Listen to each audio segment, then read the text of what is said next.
When the name Voddie Baucham Jr. is spoken in Christian circles, it resonates with conviction, controversy, and courage.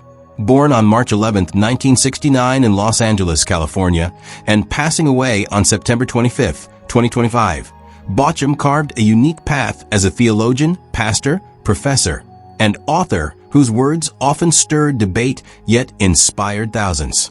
At the time of his death, his net worth was estimated at around $2 million. Unlike celebrity pastors who flaunt luxury, Botcham's wealth came primarily from book sales, teaching, speaking engagements, and his academic roles. His best-selling works, including family-driven faith and fault lines, earned him steady royalties, while conference invitations and pastoral leadership added to his financial stability. Despite the figure, he was never known for opulence. Those who knew him personally described him as a man who viewed money as a tool for stewardship, not indulgence. His wealth was not measured in possessions, but in influence. From pulpits in Texas to lecture halls in Zambia, and later in founding roles back in the United States, Botcham lived with a missionary's heart and an apologist's mind. Early life. Voddie Baucham's story begins in South Central Los Angeles, a setting known for its rough edges, gang culture, and socioeconomic struggles. Raised by a single mother, he grew up outside the safety net of a traditional Christian household. His mother, whose name rarely appears in records, shouldered the immense responsibility of raising him in a challenging environment. There were no regular church pews, no family devotionals, no inherited faith. In fact, Botcham would later say that he was introduced to Christianity not through family tradition, but through divine disruption. While details about siblings are scarce, and most accounts suggest he was likely an only child, what is clear is that Voddie's mother worked tirelessly to keep him away from destructive paths. Education became her greatest weapon. Botcham attended New Mexico State University and later Rice University, where he briefly pursued football as a tight end. The gridiron taught him discipline and teamwork, but it wasn't until his transfer to Houston Baptist University that his life trajectory shifted permanently. At Houston Baptist, he earned 2 bachelor's degrees, one in Christianity and another in sociology. It was here, as a young college student, that Botcham encountered the gospel. Confronted with the message of Christ, he underwent a radical conversion, trading in ambition for athletics for a lifelong mission of ministry. Determined to deepen his faith, Botcham pursued theological studies with vigor. He earned a Master of Divinity from Southwestern Baptist Theological Seminary, then a Doctor of Ministry, D.Min, from Southeastern Baptist Theological Seminary. His thirst for knowledge even carried him across the Atlantic to England, where he pursued postgraduate work at Oxford University's Regent's Park College. The boy from South Central had become a scholar with a global vision. Personal life. Behind the strong sermons and academic debates stood a devoted husband and father. In 1989, Voddie married Bridget Lynette Wilson, a woman whose quiet strength complemented his fiery public presence. Together, they built a family that embodied his teaching, the home as the primary place of discipleship. The couple raised 9 children: Jasmine, Trey, Voddie 3, Elijah, Asher, Judah, Micah, Safia, Amos, and Simeon.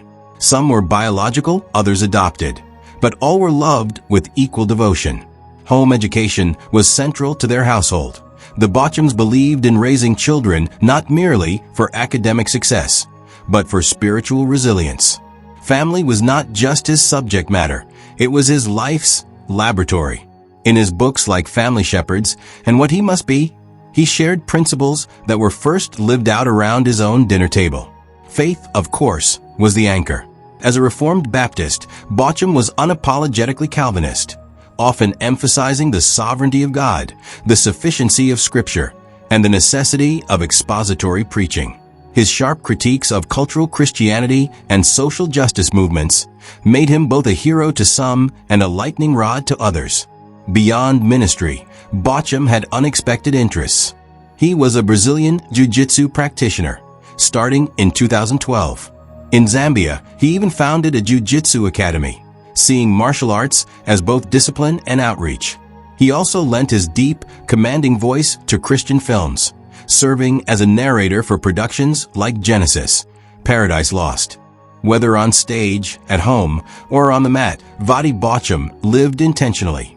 Every sphere of life became an opportunity for discipleship. Professional career, pastoral ministry. Botcham's professional journey began with preaching. In 1993, he founded Voddie Baucham Ministries, launching what became decades of itinerant preaching, conference speaking, and church leadership. He later became pastor of Grace Family Baptist Church in Spring, Texas. His ministry there was marked by expository preaching and a focus on family discipleship. For Botcham, the local church was not a performance venue, but a training ground for biblical families, academic, and global work. In 2015, Botcham made a bold move. He and his family relocated to Lusaka, Zambia, where he became Dean of Theology at African Christian University. For nearly a decade, he helped shape a new generation of African pastors and theologians, bringing Reformed teaching into a context hungry for biblical depth. This chapter of his life demonstrated his willingness to step away from American limelight for the sake of global mission.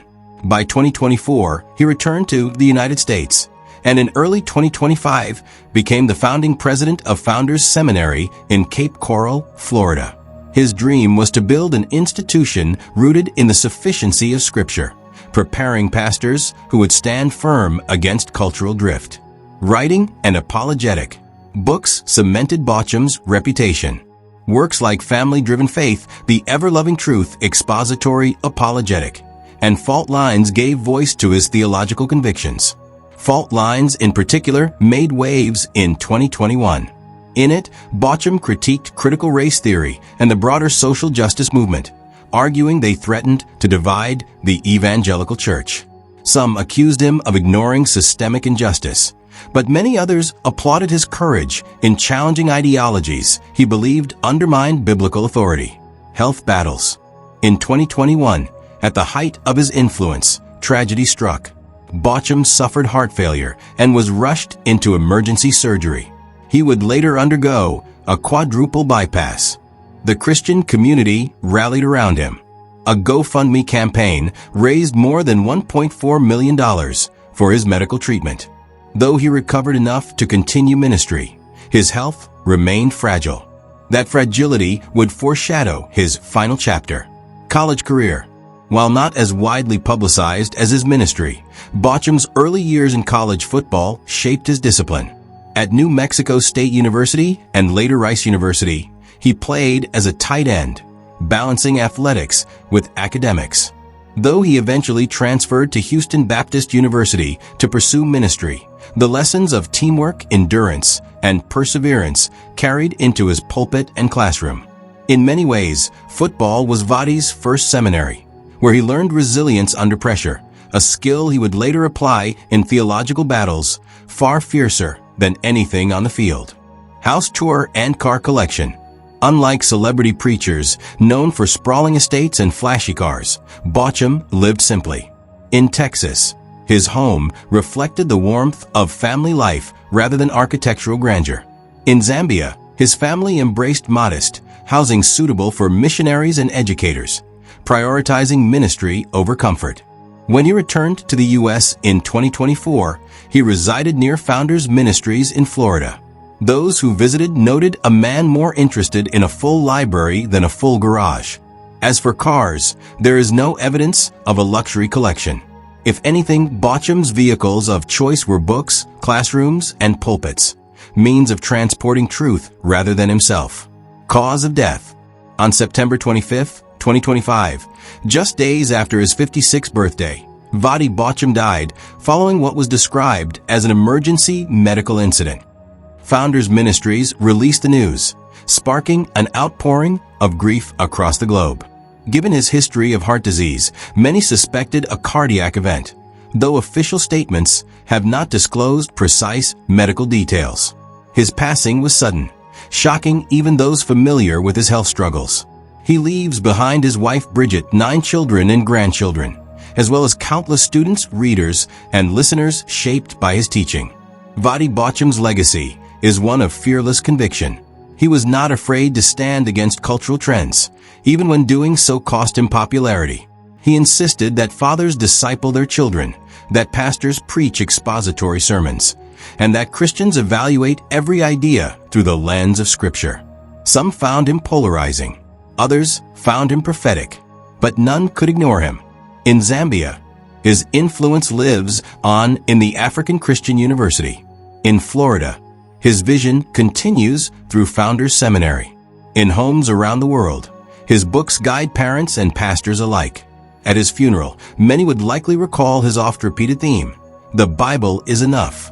For Botcham, that conviction was not just a slogan. It was the very foundation of his life.